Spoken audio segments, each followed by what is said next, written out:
Hey guys, I done a video here last year on getting the most bang on your buck when putting your cameras up, utilizing your cameras the best way as possible. Maybe trying to give a few people some new ideas or ways to use your cameras. They're not cheap, and I like to use them the best that I can, get the most information out of them as possible. Anyway, if you haven't seen that video, go ahead and find it and check it out. But I also had a gentleman comment on that video asking about camera heights and angles and distances. So that's what we're going to touch base on today. So as far as those things are concerned, that's going to be determined by me on the purpose that I'm setting my camera out. When I set my cameras out, there usually is three purposes. Okay, I'm going to set my cameras out to find out the herd numbers, to give myself a good management idea, um, the age class of the deer in the area, or just for general wildlife pictures and photos and whatnot. So those are the three reasons why I normally will set a camera out, and that's what we're going to touch base on today. Okay, so if I'm going to set my camera out for a good herd management numbers, I'm going to try to get that camera up a little bit and back off a good food source, so that I can try to get as many animals in the same picture as possible. That's really the only way you're going to know the numbers that are in an area that are at least using a food source at any given time. Because if you set your camera up on a trail somewhere, I mean, you'll get pictures of deer. I'm not questioning that, but you'll have multiple deer crossing the trail multiple times, and it gets really hard to distinguish which deer is which, especially when it comes to doe count. Now with the bucks, once they have their horn on, of course you should be able to tell the difference. But with the does and stuff, your herd management matters. If you have enough food in the area, and also if you have an area that has 30 does in it, you're not going to have that many bucks. That's just the way it works. The food source is going to be limited. So to know those kind of numbers is very helpful. Okay, then next comes into aging. If I'm going to use my cameras to age the herd that's in my area, to give me a good age range, I want to set that camera up as close to shoulder height as possible. So you're looking at right around that 3-foot range.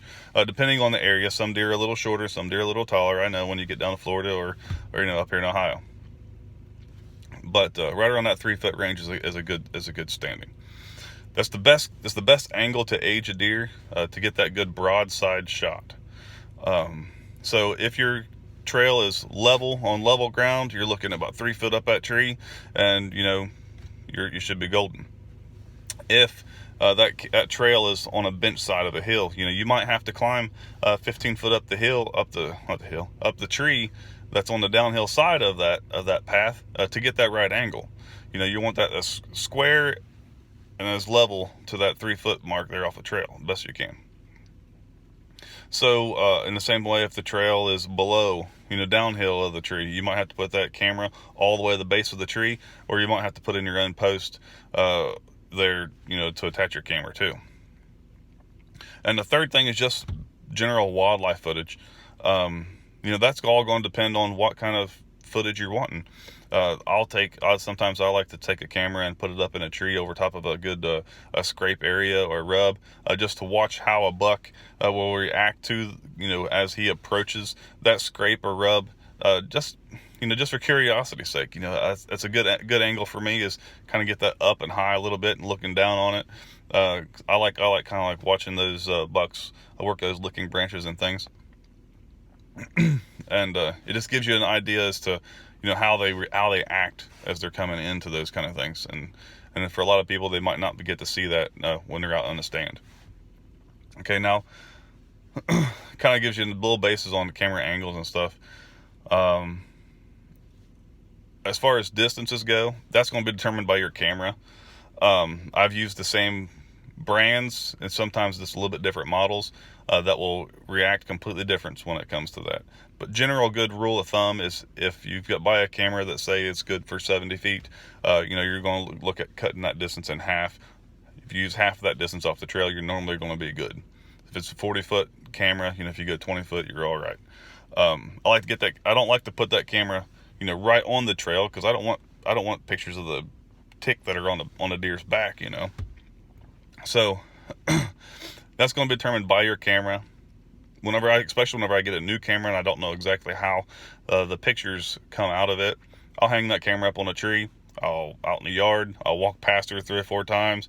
Then I can go back and look at those pictures. Gives myself a good understanding on the view that I'm going to get, from my pictures.